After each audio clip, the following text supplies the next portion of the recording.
Hi everybody, it's Miss Winfield here, ready for today's English. So, I don't know about you, but I've been having so much fun doing English this week. I've loved innovating the characters, okay, and I've really enjoyed thinking really carefully about innovating the settings as well. So, let's just do a little rewind. So far, we have innovated. Remember, innovate just means to tweak or to change the original idea. We've innovated the characters, okay, and the settings in the story.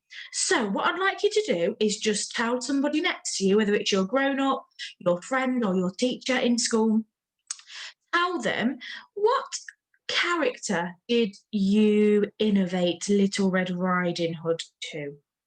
So you had Little Red Riding Hood, and what new character did you create based on that original idea? So, for example, I would say, I turned Little Red Riding Hood into Little Percy Penguin.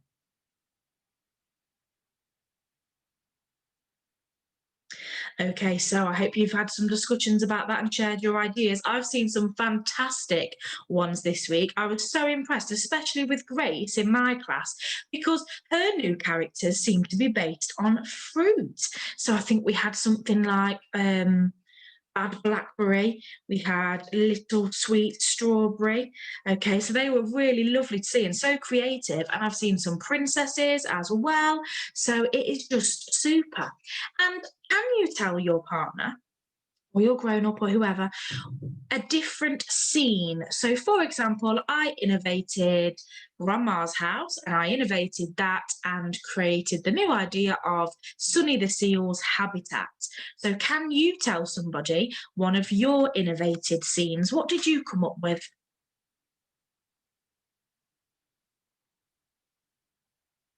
So when I've been looking through Evidence Me, I've seen some great ones. I've seen a police station. I've seen a beach. They have been absolutely brilliant. So, like I said, I've innovated Little Red Riding Hood to Little Percy Penguin, and I've innovated the forest to Antarctica. So that's our little rewind. So today, on Wednesday, the 20th of January, we are going to begin to innovate the story. Okay, so we're going to start by innovating the beginning of the story because that's a very good place to start. And we are going to practice some new learning because we've not done this before. And why are we doing it?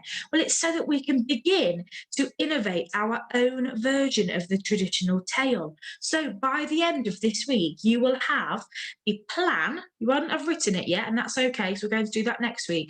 But you will have the plan in place to write your very own version of Little Red Riding Hood using your own characters, your own settings. So, what we are going to do, we are going to break this down. We're going to break today's lesson down into 3 parts, okay? And each of those parts I'm going to call the plot point. My turn. Plot point. Your turn. So a plot is basically the sequence of events. It's what happens, it's the story. And we are going to pinpoint 3 of those plots. So rather than just saying we're going to innovate just the beginning of the story, we're going to do that by focusing on 3 main plot points, okay? And you'll see what I mean. When I move these blue boxes out of the way, you will see what I mean. So let's think about plot point 1. So, what is the first thing that happens in Little Red Riding Hood? Maybe you could flip back to where you organised those sequencing cards, okay, and see which one came first. So hopefully you said the first thing that happens in Little Red Riding Hood is that she goes with a basket of food. She's walking through the forest and she's on her way to see her very poorly grandma. So that's what happens first. You can see she's got a smile on her face. She's skipping along, having a jolly good time, going to see her grandma. So that's what happens in the original story. But remember, we are not writing the original story. We've done that last week. We are innovating our own version of it. So what we're going to do, one plot point at a time, we're going to innovate it. So I'm going to look at this picture, this first plot point, okay, and I can see the main character in it is Little Red Riding Hood. Now, if I think to my version of the story, so my innovated characters and my settings, well, I've not got Little Red Riding Hood, I've got Little Percy Penguin, okay? So I'm going to have Little Percy Penguin on my innovated plot point, and he's not going to be walking through the forest, okay, because I innovated that story setting to Antarctica. So if we take a look, you can see I've innovated it. So I've got Little Percy Penguin and he's walking through Antarctica.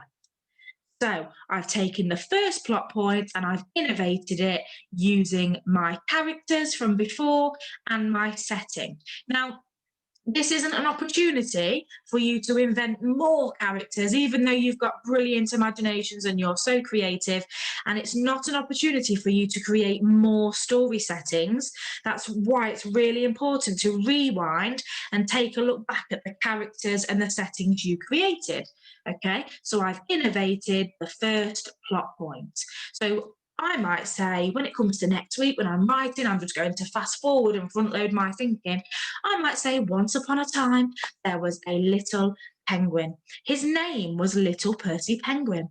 And one day he walked through Antarctica to go and see his friend Sonny the Seal, for example. So that's the first plot point. We've done that one. Now then, let's look at the second plot point. I'm going to give you a bit of a clue, and then I'm going to cover it up to make sure you've got those magnet eyes on your screen. Ready? 3, 2, 1. It's gone.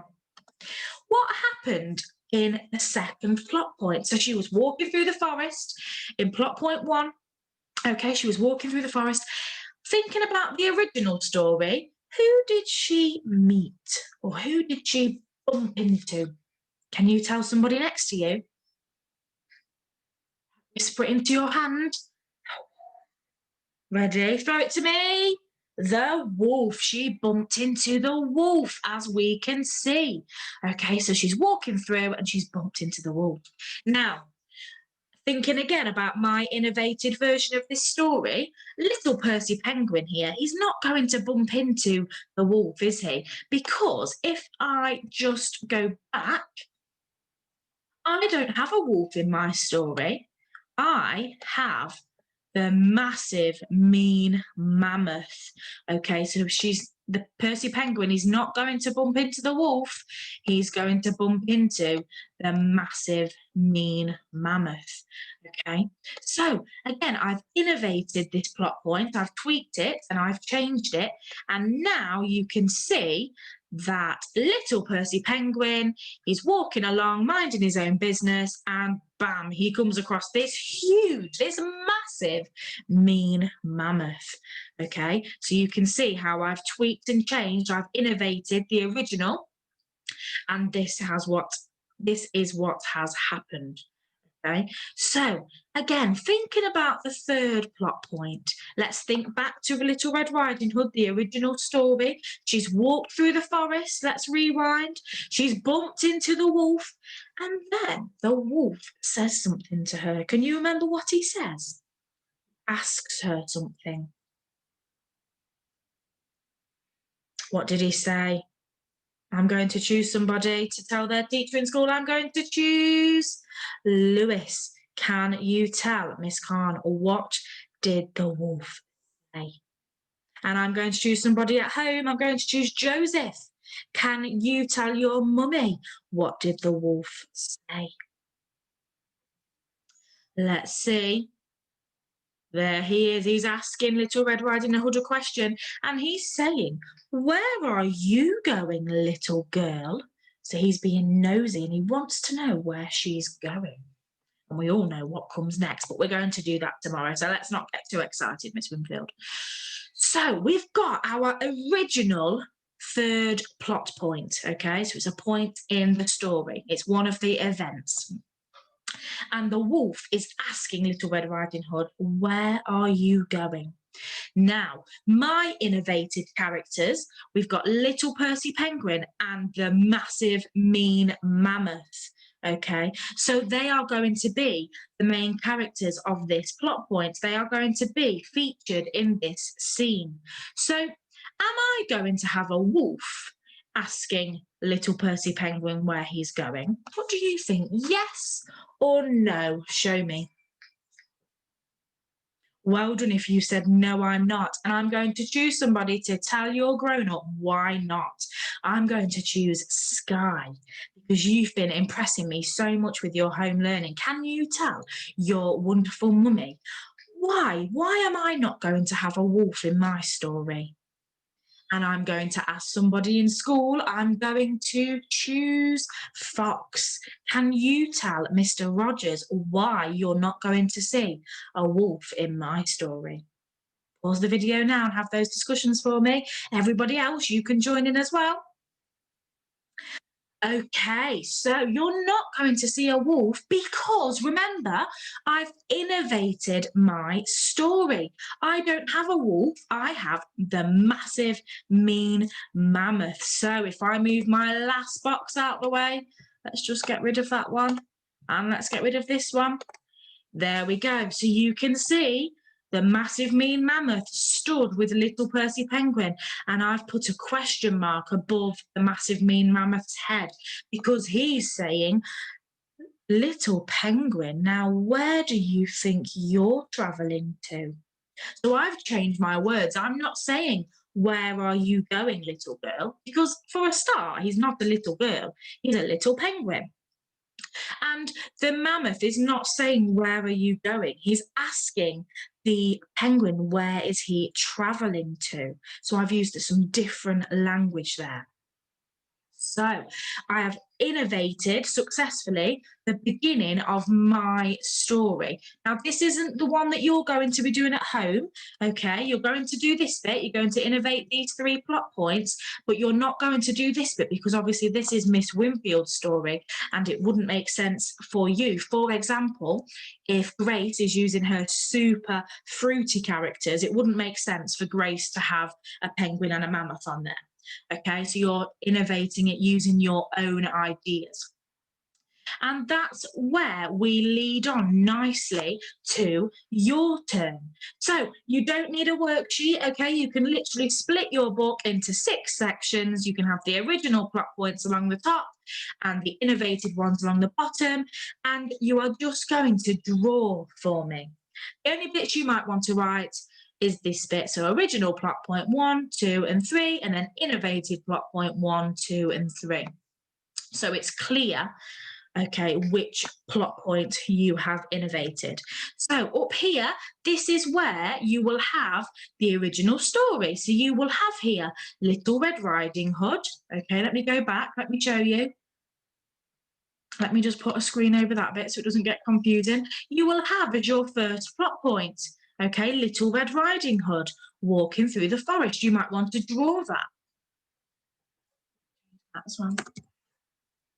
And on the second plot point, you will have Little Red Riding Hood bumping into the big bad wolf, and you can draw it for me.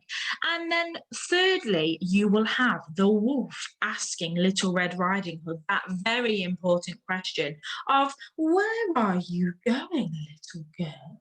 Okay, and then when we move down here, this is where you will draw your own ideas, okay? So up here, we will have the original plot points of what happens, and down here, you will draw your own. Now then, if you want to remember, if you're thinking, oh, well, I can say what happened, but I'm not sure how to draw it, you could always pause the video on this slide here, because there you've got your 3 plot points that you can draw, the original ones, and then at the bottom, you're going to think of your own. So I want you to do it just like I did, 1 plot point at a time. Yeah, make sure you're flicking back through your book to find your innovated characters and your innovated story settings so we can make good use of them.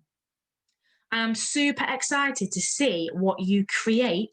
Okay, and I'm going to be giving lots of dojos and leaving some comments on your Evidence Me uploads as well. So make sure you tell your grown-ups to check back because I might have given you your next step.